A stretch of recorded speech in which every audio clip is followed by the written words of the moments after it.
છે આપણે લોકો? ઓરિજિનલ લડાઈ લડવી હોય તો ભારત દેશના બંધારણમાં આદિવાસીઓને જે ફંડામેન્ટલ રાઈટ છે એને પહેલા સ્ટડી કરો, અને સ્ટડી કરશો તો તમે આ તાકાતવર અને શક્તિશાળી લોકો સામે લડી શકશો. આવી રીતના લડાઈ નહીં. બરાબર છે? ખોટું લાગે માફ કરજો, મેં સીધો પોઈન્ટ પર આવવા માંડે છું. બરાબર?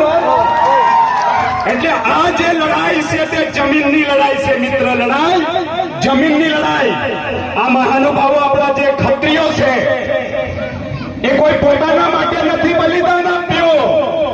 હજારો વર્ષથી આ દેશ પર દરેક જાતિના બહારના લોકો આવીને આપણા પર આક્રમણ કરીને આપણી જમીનો છીનવી, અને આપણા મહાપુરુષો આપણા ભગવાનો પણ જળ જંગલ જમીન માટે લડતા લડતા એ લોકો પોતાની શહાદત વહોરી છે.